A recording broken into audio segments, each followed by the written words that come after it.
जब सुने के होई भोजपुरी गाना बस बजे के चाही गाना। हेलो हेलो हेलो कहाँ बारू हो? आ तू कहाँ बाड़ा? बाजारी वाला पंडाल में बनी। तहर आवाज बहुत कम होता। हाँ बड़ी चोंगा बजता नइखे सुना। मैसेज करो तो मैसेज। ठीक बा ठीक बा। जय माता दी जय जय हो जय माता दी जय माता दी जय जय हो जय माता दी।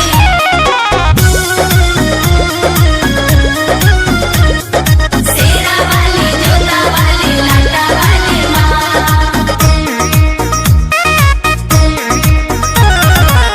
नवमी नवरात के तो मेला में हो, कहाँ करे यही लोग अकेला में हो। क्या करना है आप? अरे पगली आप तो पहले नवमी नवरात के तो मेला में हो, कहाँ करे यही लोग अकेला में हो। कहाँ बहरा बताओ हो। करतनी फोनवा रे हमर सोनवा मूर्ति भी आवा हो। बुआ बुआ भेजले बिया मैया के चढ़ावा हो। बुआ बुआ भेजले बिया मैया के चढ़ावा हो।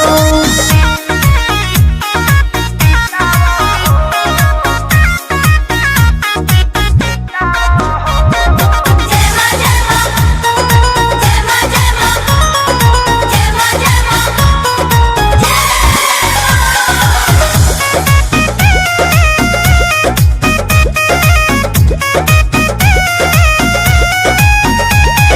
हमरो तो चुनरी ओढ़ावे के बा, मैया जी के भागा चढ़ावे के बा। शेरा वाली जोता वाली लाटा वाली माँ। सीधे सीधे चले आवा भेजली लोकेशन। भइल पंडाल में बा पूरा डेकोरेशन। हे तोले पान फूल मंगावा हो। करतनी फोनवा ए हमर सोनवा मूर्ति भी आवा हो। बुआ बुआ भेजले बिया मैया के चढ़ावा हो। बुआ बुआ भेजले बिया मैया के चढ़ावा हो। जय माता दी जय जय हो जय माता दी जय माता दी जय जय हो जय माता दी। Music by Arya Sharma. शेरा वाली जोता वाली लाटा वाली माँ। ए हो आवे से पहिले बतहिलो ना, कृष्णा बेदर दी परमोध के लहिलो ना। अकेले आने की क्या जरूरत है? चुप चुप चुप चुप।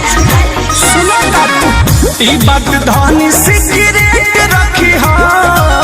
पूजा करो तुम देख रेख रखी हा। ओके जी जोनी जिया डरावो हो। करो तनी फोनवा ए हमर सोनवा मूर्ति भी आवा हो। बुआ बुआ भेजले बाड़ी मैया के चढ़ावा हो। बुआ बुआ भेजले बिया मैया के चढ़ावा हो। नवमी नवरात के तो मेला में हो, कहाँ करे यही लोग अकेला में हो।